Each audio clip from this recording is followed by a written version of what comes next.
ಅವರಾದ DMM Gowda ಅಜ್ಜಿ ಅವರಿಗೆ ಈ ವರ್ಷ ದೇವರು ಆಯುಸ್ಸು ಆರೋಗ್ಯ ಐಶ್ವರ್ಯ ಎಲ್ಲ ಕೊಟ್ಟು ಈಗ ಏನು ನೂತನವಾಗಿ TAPCMS ಅಧ್ಯಕ್ಷರಾಗಿದ್ದಾರೆ.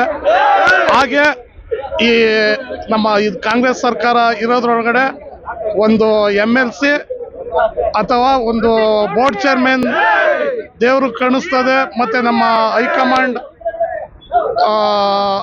ಏನು ಈ ಸಲ ಈ ಅಧಿಕಾರಾವಧಿಯಲ್ಲಿ ನಮ್ಮ ಅಣ್ಣನಿಗೆ MLC ಅಥವಾ ಒಂದು ಬೋರ್ಡ್ ಚೇರ್ಮನ್ ಕೊಡ್ತಾರೆ ಅಂತ ಒಂದು ಅಭಿಲಾಷೆ ಇದೆ.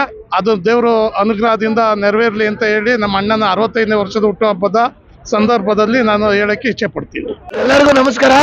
ನಮ್ ದೊಡ್ಡಪ್ಪ ಅವ್ರದ್ದು ಇದು ಅದು 65ನೇ ಹುಟ್ಟು ಹಬ್ಬದ್ರಿಂದ ಅವ್ರು ಯಾವುದೇ ಕಾರಣಕ್ಕೂ ನಾನು ಮಾಡ್ಕೊಳಲ್ಲ ಅಂದ್ರು. ಆದ್ರಿಂದ ನಮ್ ಬಲವಂತಕ್ಕೋಸ್ಕರ ಅವ್ರದ್ದು 65ನೇ ವರ್ಷ ಇದೊಂದು ಮಾಡ್ಲೇಬೇಕು ನಾವು ಅಂತೇಳಿ ಎಲ್ಲಾರು ಸೇರ್ಕೊಂಡು ನಾವೆಲ್ಲ ಅವ್ರ ಬಂಧು ಮಿತ್ರರು ಅವ್ರೆಲ್ಲಾರು ಸೇರ್ಕೊಂಡು ಅವ್ರ ಅಭಿಮಾನಿಗಳು ಎಲ್ಲಾರು ಸೇರ್ಕೊಂಡು ಯಶಸ್ವಿಗೊಳಿಸಿದೀವಿ ಅಂತ ಎಲ್ಲ ಯಶಸ್ವಿಯಾಗಿ ಕಾರ್ಯಕ್ರಮ ನಡೆಸಿ ಮಾಡ್ಬೇಕು ಅಂತ ಹೇಳಿ ಅನ್ಕೊಂಡಿದ್ವಿ. ಅವರಾದ DMM ಗೌಡ ಅಜ್ಜಿ ಅವರಿಗೆ ಈ ವರ್ಷ ದೇವರು ಆಯುಸ್ಸು ಆರೋಗ್ಯ ಐಶ್ವರ್ಯ ಎಲ್ಲ ಕೊಟ್ಟು ಈಗ ಏನು ನೂತನವಾಗಿ TAPCMS ಅಧ್ಯಕ್ಷರಾಗಿದ್ದಾರೆ. ಹಾಗೆ ಈ ನಮ್ಮ ಕಾಂಗ್ರೆಸ್ ಸರ್ಕಾರ ಇರೋದ್ರೊಳಗಡೆ ಒಂದು MLC ಅಥವಾ ಒಂದು ಬೋರ್ಡ್ ಚೇರ್ಮನ್ ದೇವರು ಕಾಣಿಸ್ತದೆ. ಮತ್ತೆ ನಮ್ಮ ಹೈಕಮಾಂಡ್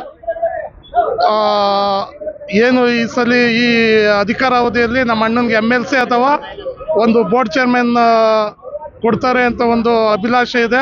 ಅದು ದೇವರು ಅನುಗ್ರಹದಿಂದ ನೆರವೇರಲಿ ಅಂತ ಹೇಳಿ ನಮ್ಮ ಅಣ್ಣನ 65ನೇ ವರ್ಷದ ಹುಟ್ಟುಹಬ್ಬದ ಸಂದರ್ಭದಲ್ಲಿ ನಾನು ಹೇಳಕ್ಕೆ ಇಚ್ಛೆ ಪಡ್ತೀನಿ. ಎಲ್ಲರಿಗೂ ನಮಸ್ಕಾರ. ನಮ್ ದೊಡ್ಡಪ್ಪ ಅವ್ರದ್ದು ಇದು ಅದು 65ನೇ ಹುಟ್ಟು ಹಬ್ಬದ್ರಿಂದ ಅವ್ರು ಯಾವುದೇ ಕಾರಣಕ್ಕೂ ನಾನು ಮಾಡ್ಕೊಳಲ್ಲ ಅಂದ್ರು. ಆದ್ರಿಂದ ನಮ್ ಬಲವಂತಕ್ಕೋಸ್ಕರ ಅವ್ರದ್ದು 65ನೇ ವರ್ಷ ಇದೊಂದು ಮಾಡ್ಲೇಬೇಕು ನಾವು ಅಂತೇಳಿ ಎಲ್ಲಾರು ಸೇರ್ಕೊಂಡು ನಾವೆಲ್ಲ ಅವ್ರ ಬಂಧು ಮಿತ್ರರು ಅವ್ರೆಲ್ಲಾರು ಸೇರ್ಕೊಂಡು ಅವ್ರ ಅಭಿಮಾನಿಗಳು ಎಲ್ಲಾರು ಸೇರ್ಕೊಂಡು ಯಶಸ್ವಿಗೊಳಿಸಿದೀವಿ ಅಂತ ಎಲ್ಲ ಯಶಸ್ವಿಯಾಗಿ ಕಾರ್ಯಕ್ರಮ ನಡೆಸಿ ಮಾಡ್ಬೇಕು ಅಂತ ಹೇಳಿ ಅನ್ಕೊಂಡಿದ್ವಿ.